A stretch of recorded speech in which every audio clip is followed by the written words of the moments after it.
If 1 year ago you had told me that I'd be staying up until the early morning hours grinding away at a crypto game, I would have called you delusional. You're telling me that among a sea of scams, asset flips, and low-effort garbage, I finally found gold? Well, not quite. I didn't say I was playing it because I enjoyed it, after all. I started my YouTube channel back in 2022 with one simple goal, and while we've taken a few detours along the way, the core idea still remains. I aim to review crypto games from the perspective of a gamer who neither understands nor cares about cryptocurrency. Crypto game is a rather broad term, but to put it simply, it's a video game that is tightly integrated with cryptocurrency or NFTs. Typically, they are nothing more than an investment vehicle slapped on an asset flip. Despite the staggering sums of money thrown at these projects, the average gamer is likely entirely unaware of their presence. And as I've played dozens of them, I've yet to find one that makes a compelling argument for even existing. But is that really surprising? Is the general public expecting a video game with a focus on speculative investments to be worth playing? I don't think so, and the overwhelmingly negative reaction to crypto games is clear. And even in the cases where a positive review is shared, it's impossible to know how genuine it is. Crypto games are inherently financial. By playing the game and purchasing assets, you are invested in the success of the game, whether you like it or not. The already poor public perception is further muddled by the introduction of ambassadors and content creators. As a result, it's pretty much impossible for a crypto game to be a viral hit. The general public assumes that anyone praising the game is either invested or a paid shill. It's at this intersection of content creators and crypto games that brought to light the digital trading card game known as Parallel. To make a boring story short, a couple former Hearthstone streamers announced that they're now ambassadors of a game called Parallel. Touted as a potential Hearthstone killer, Parallel is an NFT-based digital trading card game where players can freely trade their digital cards on the Ethereum blockchain. Additionally, players can earn cryptocurrency and rewards from playing the game or referring their friends. This has led to many calling Parallel a pyramid or Ponzi scheme disguised as a card game. My opinion on this topic is simple. I have no idea who any of these people are, nor do I care about their opinions, especially not if they're sponsored by or invested in the game at hand. But the fact that so many people are getting sponsored by this game tells me one of two things. Either the bag is phenomenal, or the game is truly better than Hearthstone. Considering that Parallel is a completely free game to download and try, there's no reason that you should listen to anyone's opinion either. Just go and play it and come to your own conclusion. But since I had more free time than usual last week, I challenged myself to really get immersed in a crypto game. I am become Bagholder, delayer of retirement.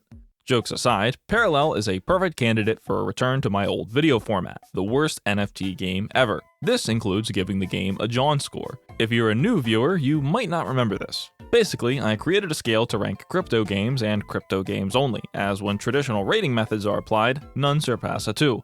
This scoring system features 5 subsections: ease of access, graphics and audio, gameplay, use of crypto or NFTs, and lastly, do I think the game will succeed? But that's enough of an introduction. You get the idea. Never understand that kind of...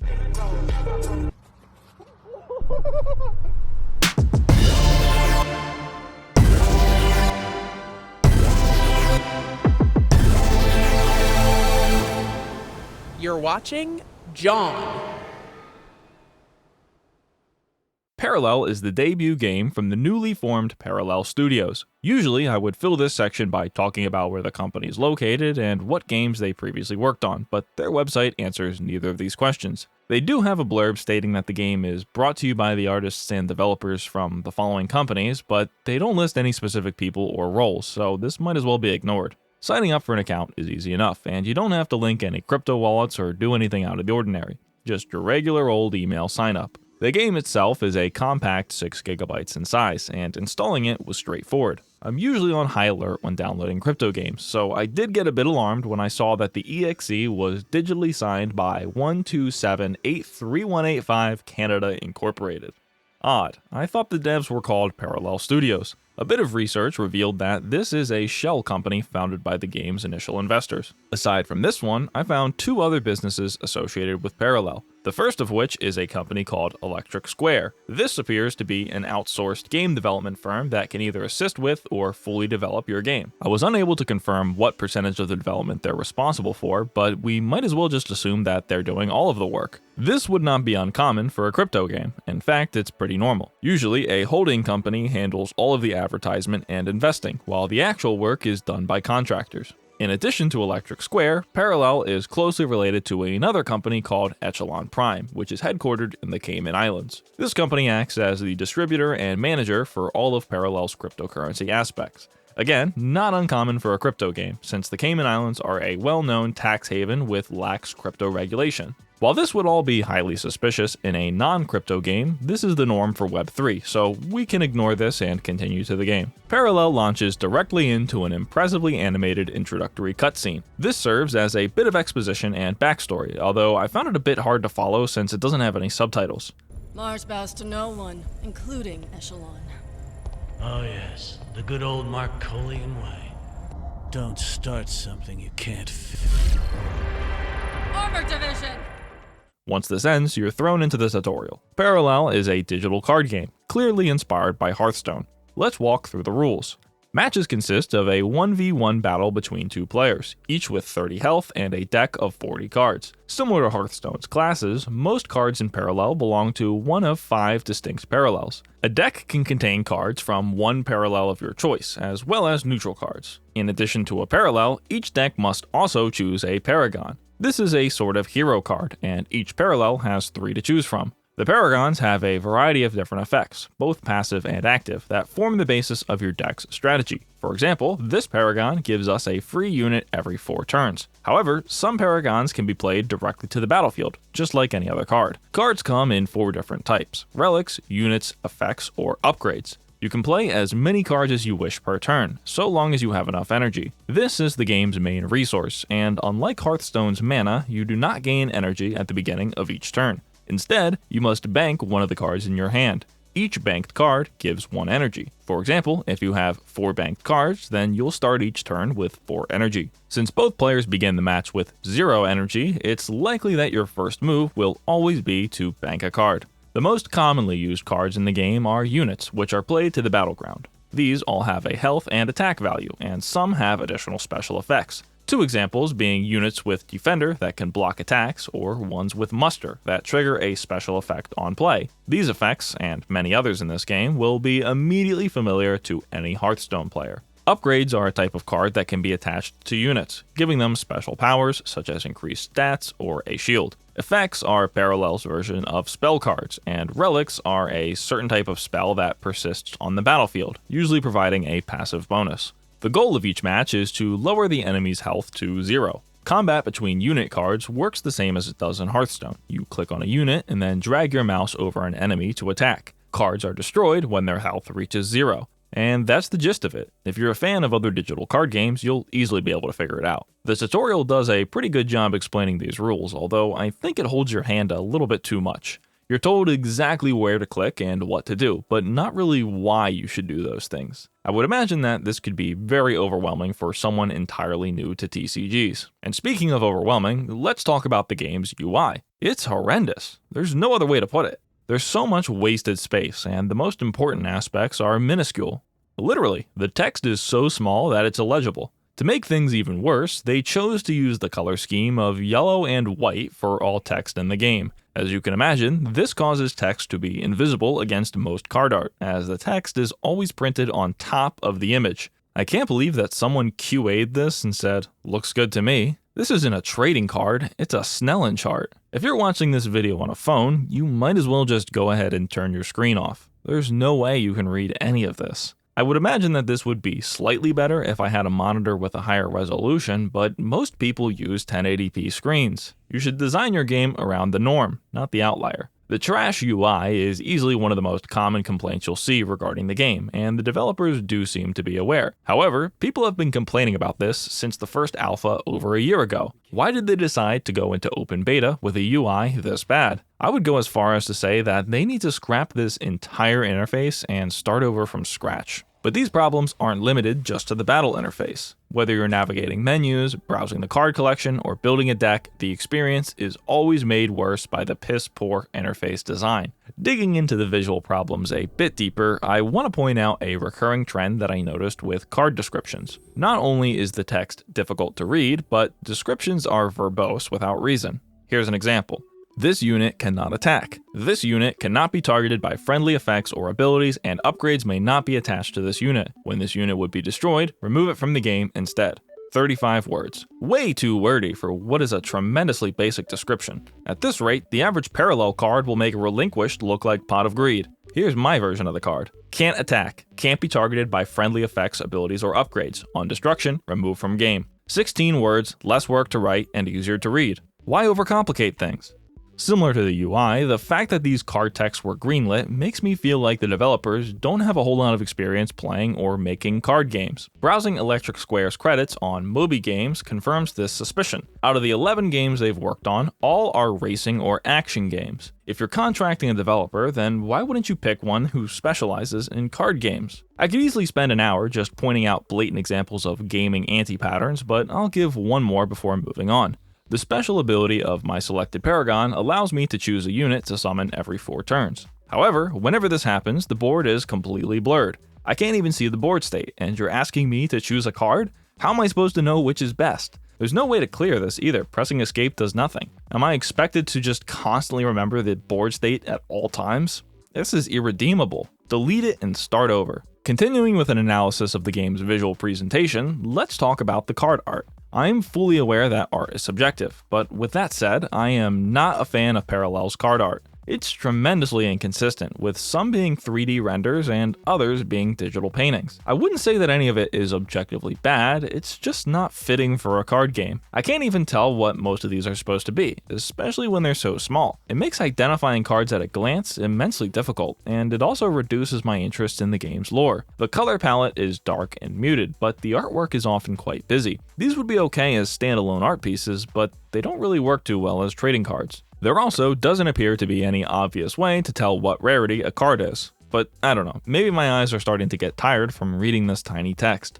This game is headache-inducing, and it's only made worse by the overuse of full-screen yellow flashes. Ironically, every time you launch the game, you're presented with an epilepsy warning, immediately followed by the equivalent of a flashbang being thrown in your face. How polite. Enough complaining about the UI though, let's talk about the rest of the graphics. All of the cards are still images, save for a few extremely rare and expensive NFT cards. 99% of the time, the only 3D images on screen are each player's Paragon. Despite the game's bare-bones presentation, it has some severe performance issues. I was averaging CPU temps over 60 degrees. Just to make sure it wasn't a problem with my machine, I took my computer apart and applied some fresh thermal paste. This did have an effect on temperatures, bringing me closer to 50 degrees on average. But this still seems like a bit too much for how simple this game looks. But hey, it's a beta, right? Taking a step back from specific criticisms, let's address the game's general art style and theme. The 3D rendered avatars really remind me of EVE Online custom characters. The humanoids are distinct and recognizable, and the robotic ones are just plain cool. Parallel's overarching theme is sci-fi, plain and simple.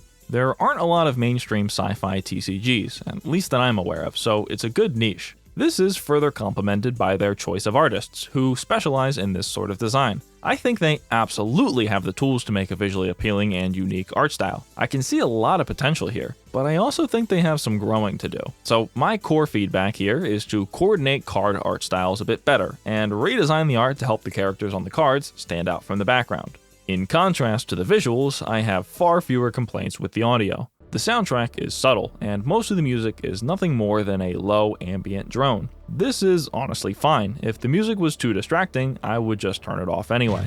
As far as voice acting goes, it's inoffensive. But for some reason, a lot of the voices are over-compressed. I'm not sure if this was a stylistic decision or an accident. You think that old thing can beat our machines? The occasional mistake. This was educational. In general, I'm a lot less critical of audio when it comes to card games like this, since most people play them on their second monitor or while watching TV. It's not the most important part of the game, so I'll let it pass. With the presentation review out of the way, let's jump into the meat of the video, the gameplay overview. Immediately after completing the tutorial, I'm presented with a pop-up advertising the game's Premium Battle Pass. For some context, Parallel began development in 2021, and it entered open beta last month. One of the most highly criticized aspects of modern gaming is oppressive and predatory monetization. This is amplified with crypto games, since the entire premise is the game's real money economy. Blasting your beta testers with an ad for a battle pass immediately after the tutorial is a terrible look for any game, crypto or otherwise. This is far from the only microtransaction available in the game. Aside from the obvious and expected purchasable card packs, players may also buy alternate card backs, Paragon skins, and more. These items, including the Battle Pass, may be purchased using glints, the game's premium currency. Glints are not a cryptocurrency, and they may not be traded or sold. You can buy them directly on their website, and they're sold in packages ranging from $4 to $40. There is no regional pricing, everything is in USD. There is a slight discount for buying the larger packages, and at the best value, the conversion rate is about 50 cents per 100 glint. It's important to note that the Premium Battle Pass does not reward enough glints to be able to purchase the subsequent Battle Pass. Completing the whole pass only rewards 800 glint. The cheapest way to buy the Battle Pass is to buy the $20 glint package, which gives you 3,300. The Battle Pass costs 2,400, but it refunds 800 if you complete it, leaving you with 1,700 glint left over. This means that in order to buy next season's pass, you'd have to refill your account with at least the $10 package, since the $4 package leaves you 75 glint short. This is exactly what gamers hate about free-to-play games, currency packs that force you to overspend. The Battle Pass does give you a bunch of card packs though, so I wouldn't exactly say it's a horrible value. Other than gaining cards through the Battle Pass, you can straight up buy them for 225 glint apiece. Each pack contains 5 cards, with one guaranteed to be uncommon or better. The cheapest glint package gives enough to purchase 2 booster packs, so for simplicity's sake, let's say that packs are $2 apiece. For comparison, Hearthstone averages out to $1.50 per pack, while Magic the Gathering Arena sits a bit higher at $1.66 per. Doing a dollar for dollar comparison, Parallel seems to be more expensive than its 2 largest competitors. Disappointing considering that this game is still in beta. Although that doesn't really mean anything, since no crypto game has ever survived past beta. Anyway, after completing the tutorial, you're instructed to take some time completing the game's Rookie Mode. This involves playing 5 matches with each of the 5 factions, for a total of 25 games. These matches are against either another new player or an AI, depending on queue times. While this is a good way to learn how to play, the Rookie Mode matches are repetitive and boring. I got the general idea of how to play within the first 10 matches, but to get the full reward, I still needed to grind another 15. With the average match lasting about 11 minutes, I would expect it would take most players about 4.5 hours to complete all 25 rookie games. That is, if the match is actually complete. Should the game crash, you won't get any rewards. And it crashes a lot, but I've got a whole section for that topic later on. I decided that I would just play 10 rookie matches, since that was all I needed to unlock the starter cards for the Ogin Core Parallel. With some fresh cards in hand, it's time to take my newly built deck into a real ranked match. Our machines march on! That's what I call a fight! Our machines march on! I lost 10 games back to back. Despite me being a brand new player, I was matched exclusively against opponents who were all platinum or diamond ranked. Apparently, this is intended, and it seems like you're expected to lose your first 10 games. These are your ranked placement matches. While getting steamrolled certainly sucks, I didn't even learn anything from these losses. My opponents all had insanely strong cards that I didn't understand, and they would clearly be winning within the first 3 turns. I can't even go back and read the card text after it's been played to figure out what just happened, since there is no battle log. So basically, I just have to sit there and wait while my opponent toys with me, refusing to end the game and dragging matches out for as long as 25 minutes. What fun. This is a horrendous new player experience, and it took another 2.5 hours just to finish my placement matches. At this point, I've logged about 6 hours in Parallel. By now, I'm already pretty frustrated with the game. Not only is it painful to look at, it's slow and clunky as well. You can't queue up actions in battle, and if you try and click while an animation is playing, nothing happens. Additionally, clicks are often missed or absorbed by other UI elements, as there's cases where buttons overlap. I also found it annoying that there was no way to know if I had already banked a card on my turn. But don't worry, you can definitely tell when someone's using an NFT. Those have a distinct glow, or in some cases, an animation. After losing 15 ranked games in a row, I concluded my first day of Parallel without so much as a single win, but I'm determined to give this game a fair shake.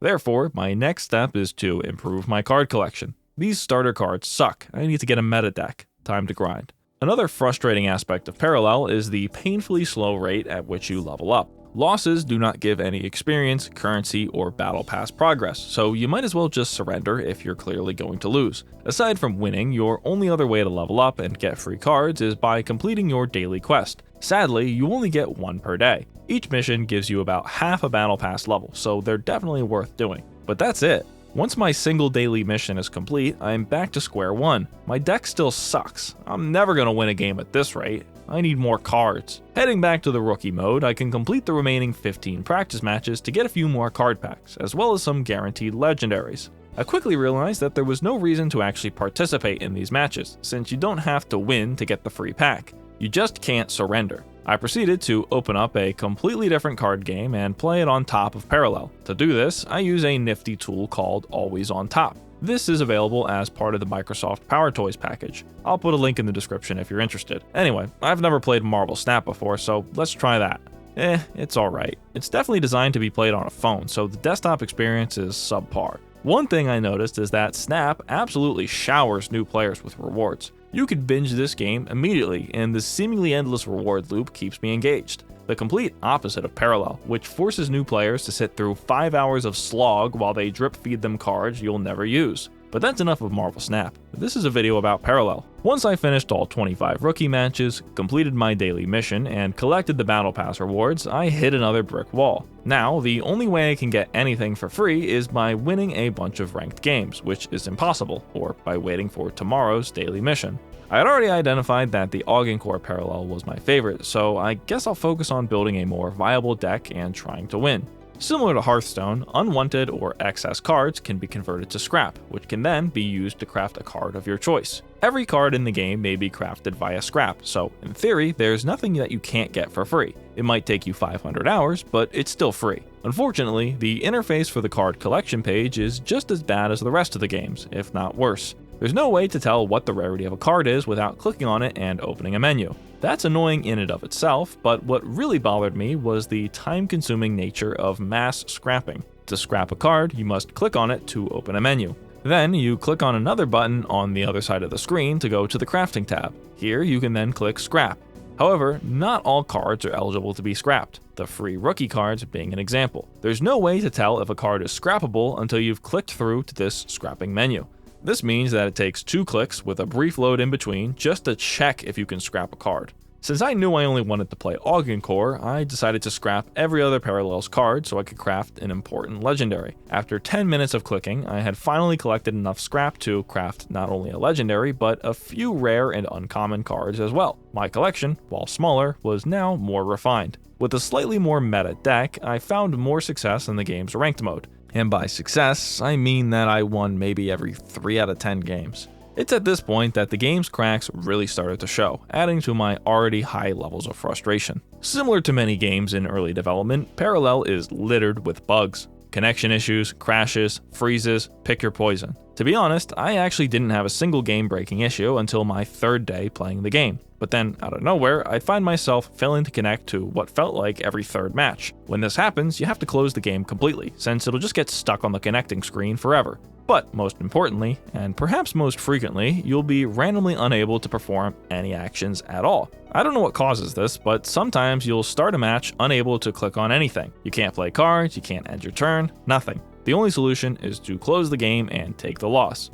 This wouldn't be so bad if the game launched at a reasonable speed. I have what many would consider top-of-the-line specs, an NVMe SSD, and a gigabit Ethernet connection. Despite this, it takes 1 minute and 39 seconds to go from clicking play to reaching the main menu. Apparently, this is fast, and others report it taking as long as 3 minutes to load. Launch the game, wait 2 minutes. Queue up for a match, another 2. The game's bugged, I can't click on anything, so I have to quit it. Then I restart it and re-queue, another 4 minutes wasted. By the time I finally get into a game, I'll already be out of free time and need to go do something else. This is a card game. It's supposed to be quick and painless, but I guess this is where Parallel really sets itself apart. If I wasn't trying my absolute hardest to give this game a fair chance, I would have given up hours ago. But the sunk cost fallacy has fully set in. Might as well just throw some money at the game and see if the problems go away. Before getting into the cryptocurrency section of the video, I have an important note. Thus far, I have not interacted with any of the crypto aspects. As far as I'm concerned, this is a normal card game. Crypto interactions withheld. Parallel is a facsimile of Hearthstone, with double the grind and a fraction of polish. Predatory monetization, an abundance of glitches, and a laughable interface make every second of this experience a pain. If you don't care about crypto at all, but think that the game looks interesting, stop the video here and go download it for yourself. If you're still interested in playing after spending 10 hours accumulating losses, then return to this section of the video. Understanding the game's complex web of a crypto ecosystem is practically an entire second game on its own. Parallel does not overtly advertise itself as a crypto game.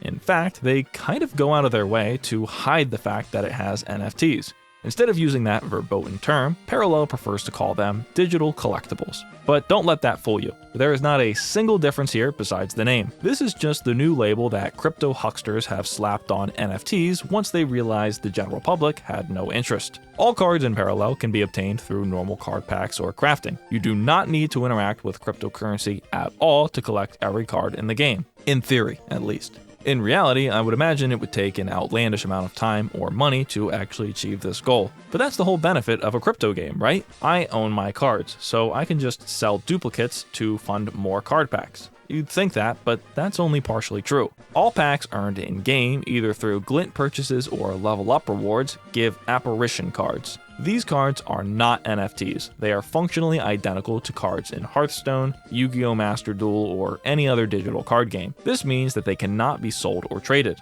only scrapped. The cards that you craft with scrap will all be apparitions as well. Therefore, not only are the card packs on average more expensive than in the competition, you still can't trade them anyway. Instead, the only cards that may be traded are the NFT cards. These are created through a few different methods. The first of which is through Parallel directly selling NFT card packs to players.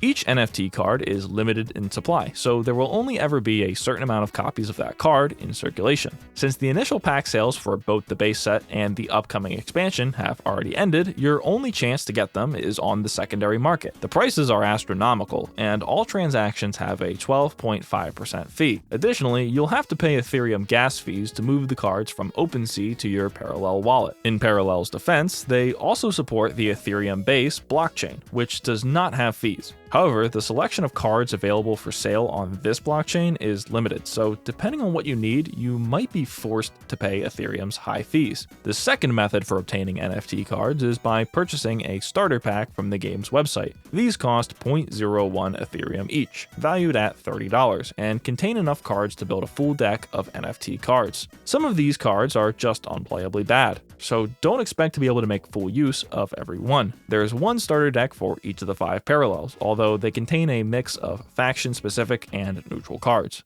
Third, you can create echoes, which are clones of NFT cards. In order to create an echo, you must first use the NFT card in-game. As you play with these cards in your deck, they accumulate renown points. Once an NFT has accumulated enough renown, you can spend Prime to create a clone of it, called an echo. I haven't mentioned Prime yet, but as you can imagine, that's Parallel's proprietary cryptocurrency.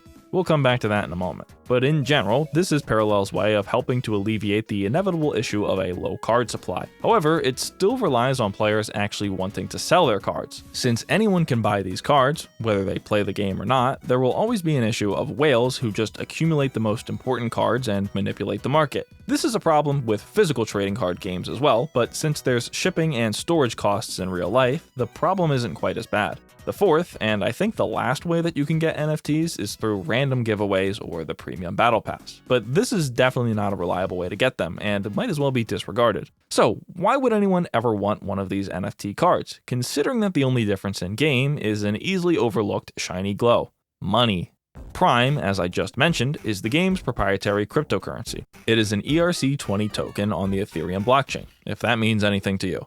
Prime is rewarded for winning matches while using NFT cards in your deck. The amount of Prime granted per win depends on multiple factors, including your ranked MMR, the NFT to non-NFT ratio in your deck, and win streaks. Only the first 5 wins a day will grant Prime, likely to deter bots and no-life farmers. Prime can be exchanged on the open market for another cryptocurrency, used to buy individual cards on OpenSea, to buy glint packs, or to do some other things that I didn't bother to read about. I did end up buying an NFT deck, which I'll talk about later, but I won 3 games using it. This gave me 0.073 Prime, which is worth a little more than $1. At this rate, assuming I never get any better, it would take me about 2 hours of play per day for a month straight to recover my initial investment. I feel like I'm enabling some really bad behavior by saying this, but you guys know I'm always as honest as possible. This is easily the highest paying crypto game I've played thus far. Some players at higher ranks say that they're getting close to 20 to 40 bucks a day playing the game, which I can believe. Of course, they never mention just how much money they spent in order to reach that earning rate.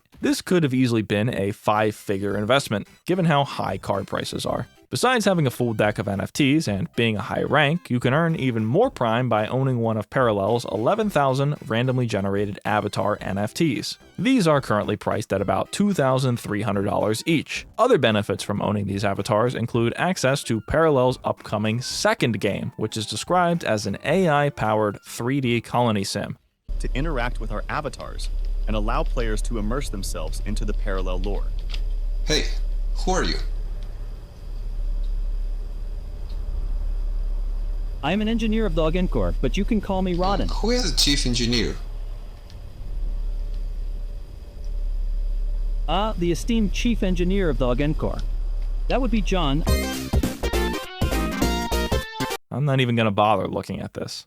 To conclude this section, NFTs in Parallel exist as a way to enter the game's play-to-earn economy. I can understand why people say that this is a Ponzi or pyramid scheme, as really the only way to make money is to make an initial investment. Then you can grind and hope to earn your money back. According to the Prime white paper, the source of these rewards is described as coming from players spending Prime on syncs in-game, such as creating echoes. However, since the game is so new, not much Prime has been spent on the syncs, so I can only assume that the currently high earnings are being subsidized by the initial seed investment the game received. Essentially, they're paying people to play the game. But how can a studio without so much as a single release under their belt afford to be just giving money away? Let's learn a little bit more about Parallel Studios. Founded in 2021 at the height of the NFT craze, Parallel Studios is headed by CEO and lead game designer Koji Nagata. Looking at his LinkedIn profile, it would appear that this is his first foray into the games industry. His previous experience is primarily as a product manager at a SaaS company. Considering that Parallel Studios doesn't seem to be the one actually doing the development, I don't think that his lack of experience is necessarily a bad thing.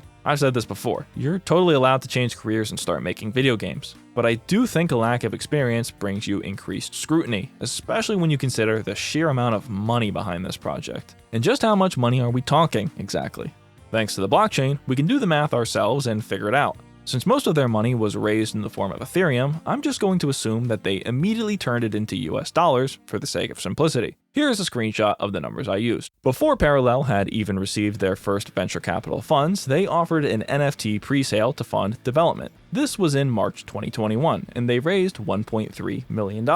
In July of that year, they sold another round of NFT card packs, netting another $1.3 mil. 3 months later, a crypto VC fund would jump in with a $50 million seed investment. 10 days later, another pack drop was announced, bringing in $6 million thanks to Ethereum hitting an all-time high. At the end of 2021, Parallel had nothing more than a website and some concept art, yet they had already raised $58 million to develop their card game. For comparison, Half-Life 2 cost $65 million in total, adjusted for inflation. This is just a testament to how wildly overhyped crypto games were in 2021. You barely needed an idea of a game to make millions. 2022 would be another busy year for Parallel, where they would announce 3 more pack drops as well as an NFT comic book. These sales combined net about $18.5 million.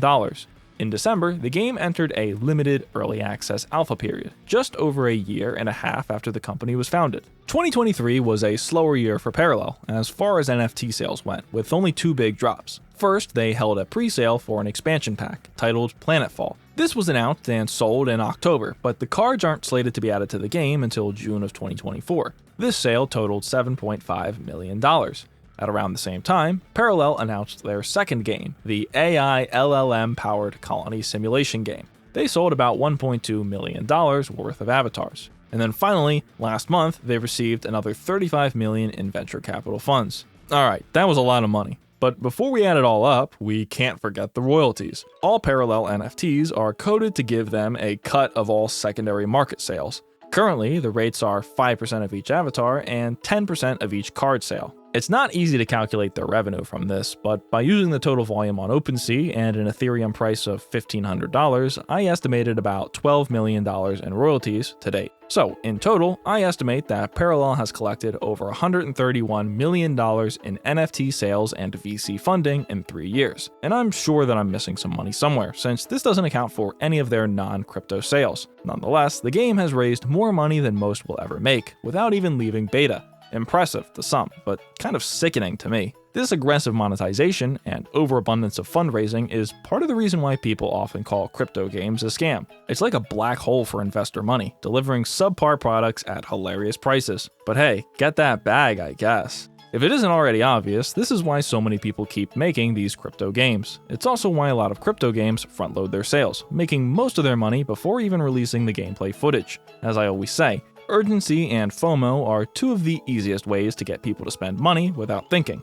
This pre-sale culture is rampant in crypto, since the investors gladly enable it. And as a company, this is the best thing you could ask for. When your game actually releases, it doesn't even have to be good.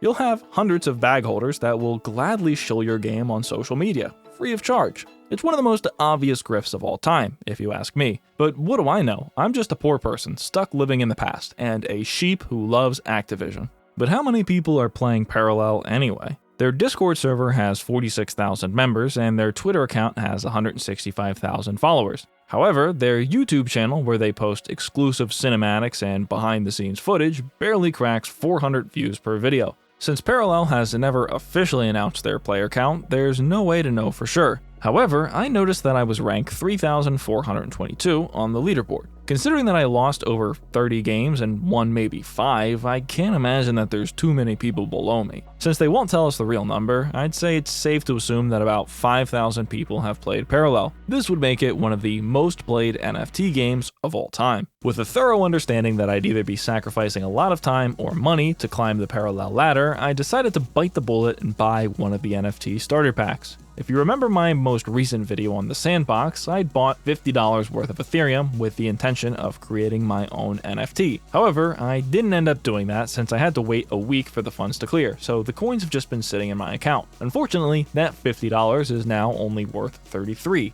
Yay for crypto.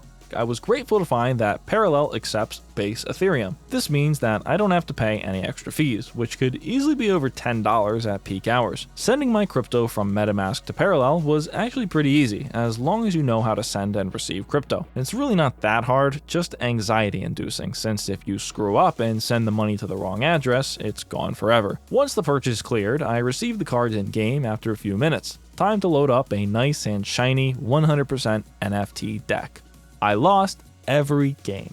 This deck is horrible. Turning to the only source of information, the game's Discord server, I learned that the starter deck that I purchased was the worst one in the game. Luckily, about half the cards it came with are actually viable, so I shuffled my deck around by adding in some cards I crafted earlier. This was a lot better, and now I finally have a chance of winning. However, with only half of my deck being NFT cards, I'm missing out on potential earnings. Regardless, it's grind time. I'm really starting to get sick of how small this game's UI is. Unfortunately, I only have a 1080p monitor, which is perhaps why the game looks so bad. Not like that's really an excuse, but whatever. I've been meaning to buy a new monitor for a while, so I bought a brand new 1440p monitor. It looks great. I also took some time to clean my desk and alleviate my cable management disaster. Oh yeah, Parallel, right. One of the cool things about high-resolution monitors is their increased pixel density. Thanks to Parallel's abysmal layout, there's a ton of dead space that I can use to play better card games while I grind. Using Always on Top, I can play Hearthstone in the corner of my screen without even covering anything important in Parallel. This just goes to show how well-designed Hearthstone's UI is. Even in the tiniest little window, I can still play the game perfectly. This was the first time that I actually had fun playing Parallel. No longer was it a big deal when the game crashed, since I had a second game going at all times. Plus, the added challenge of juggling 2 games at once is a nice twist. Playing these two games side by side really highlights just how similar they are. While the meta and strategy of the two games are different, the base card functions and game rules are practically identical. But why just play 2 games when we could play 3? Yu-Gi-Oh! Is a bit more complicated than both of these games, but we can make it work. But there's still some screen space left, so let's throw on some GTA card gameplay. Much better. Now I have something to look at when I'm waiting for my turn. We still got some more room left. Oh, we could put the football game on. There we go.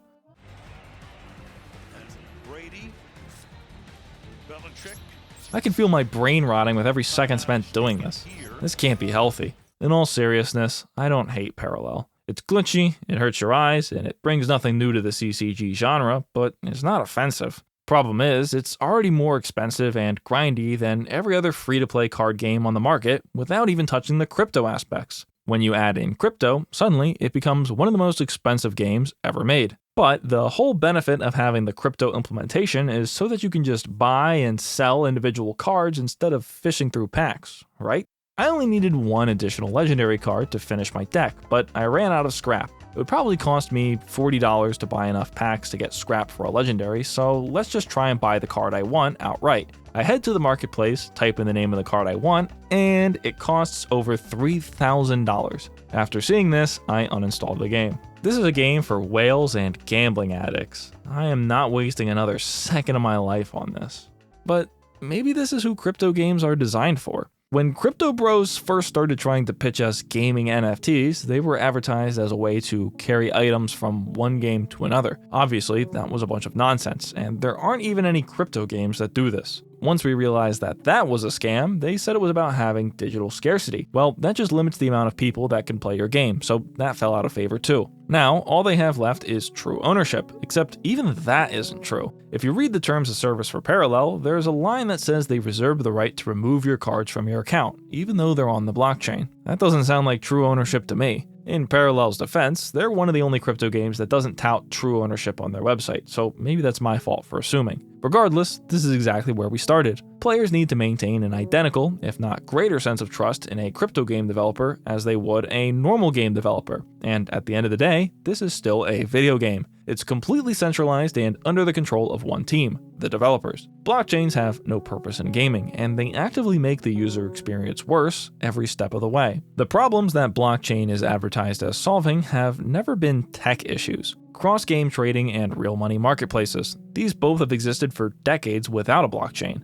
Instead, the problems have always been viability or policy ones. Nobody wants to support assets from a completely different game. That would be a licensing nightmare, not to mention a waste of time. And real money marketplaces feed toxic gameplay, botting, and money laundering. Even just looking at Parallel for an example, why would you ever want to play an off-meta deck? The real money incentive guarantees that the leaderboard will consist of the same 3 highest earning decks. Gameplay will become stale, and every match will feel identical. This is a problem that the developers themselves created by choosing to base the game around a crypto investment scheme. They're not looking out for the players, they're just trying to make as much money as possible. Cryptocurrency is the perfect tech for talking heads who think they're a whole lot smarter than they really are. Or maybe they know it's bad and they're just grifters. It's obvious. Gamers, on average, do not want cryptocurrency or NFTs in their games. Changing the name to digital collectibles won't fool anyone. I've built my entire YouTube channel around the concept of analyzing and critiquing these crypto games. But there's a reason why so many people resonate with this topic. Gamers are sick of predatory monetization, and crypto is just the next evolution of that.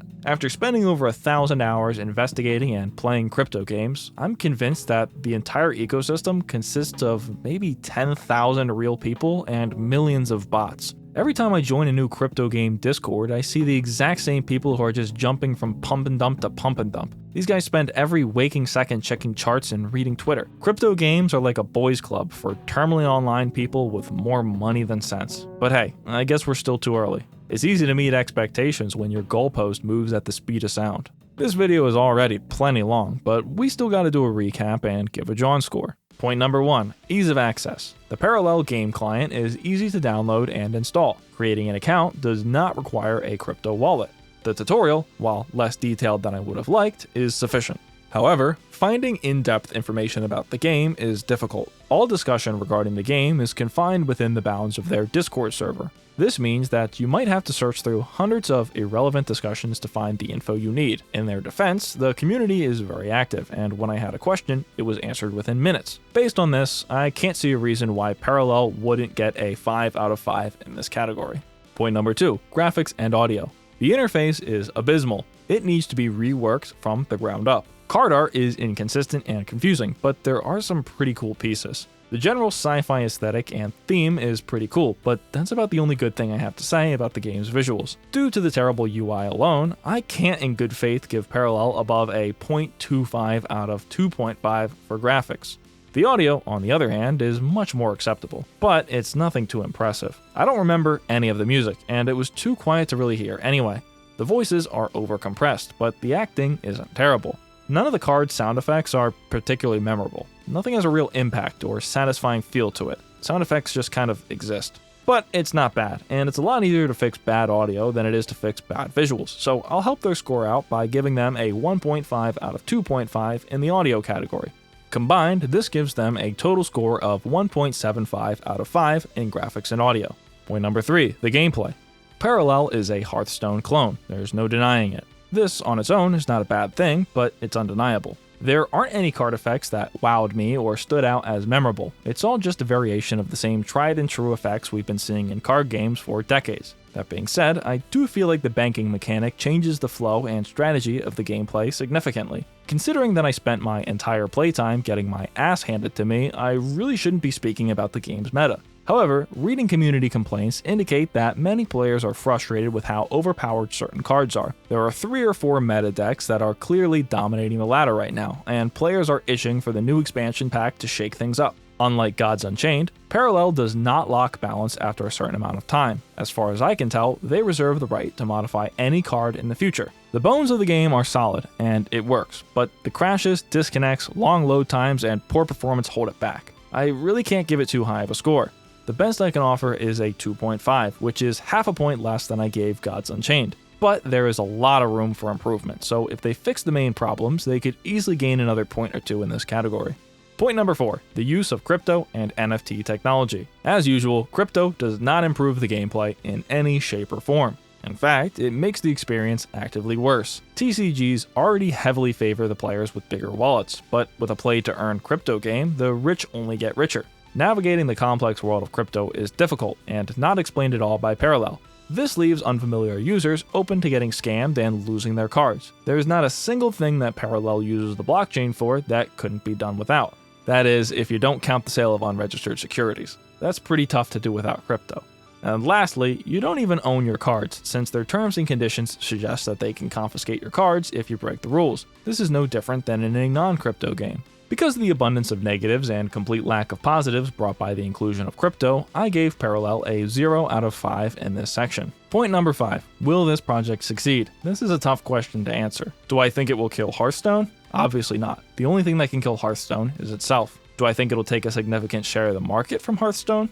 No, I don't think it'll do that either. I think that the game's going to continue to maintain a niche following, primarily consisting of crypto investors, and it'll probably suffer the same fate as most crypto games, an ever-crumbling economy overrun with bots. Even if they find a way to completely prevent players from botting, which they never will, there's still always going to be a significant number of players who only want to play the game to make money, ruining the experience for basically everyone. They plan to release the game to the Epic Game Store and Steam, the latter of which I think is actually a terrible idea. There's no way in hell that the Steam community will like this game, even if they remove all the crypto from the Steam version. Just like every other crypto game on Steam, it'll be bombarded with negative reviews. Steam is not the place for this type of game, and even if they technically allow it because the Steam version removes crypto, it's just not a good idea. So in general, I don't think that Parallel in its current state will be successful amongst the general digital card game population. The game has really nothing to offer that you can't find in another existing card game. Also, good luck porting the game to mobile without a complete overhaul. But in a way, Parallel is already pretty successful. They've collected over $100 million to date. They don't need to do anything else. They've already made their money back and more. And as far as crypto card games go, the only thing crypto gamers care about is the price. As long as the line keeps going up, speculators will pile in.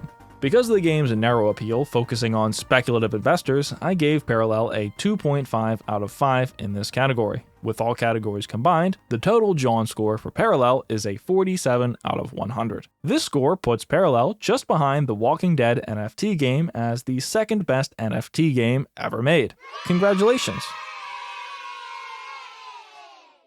In conclusion, I would never play this game for fun in my free time. However, I have to acknowledge that this is miles better than most NFT slop. The developers do have a chance for redemption, and the improvements they need to make are obvious. I think that with enough care, effort, and a better QA team, they could make a game that competes comfortably with other C-tier gacha games. But it worries me that they've decided to split their focus by starting a second project so early on. For a company as new as this, that sounds like a recipe for disaster. Regardless, I'm wishing them the best of luck. Most of the team seem like nice people who are genuinely passionate about creating a crypto game with mainstream appeal. I don't think they have an intention to scam anyone. I just think that they're taking advantage of a profoundly stupid market that will bend over backwards to spend money. As always, this is all just my opinion. I encourage you to give the game a try and come to your own conclusion. If you do try it, leave a comment with your thoughts. Thanks for sticking around to the end of the video. This video would not have been possible without the unwavering support of the loyal members of the Bagholders Club. Your generous support allows me to do stupid things like buy NFTs, which make these videos a whole lot better.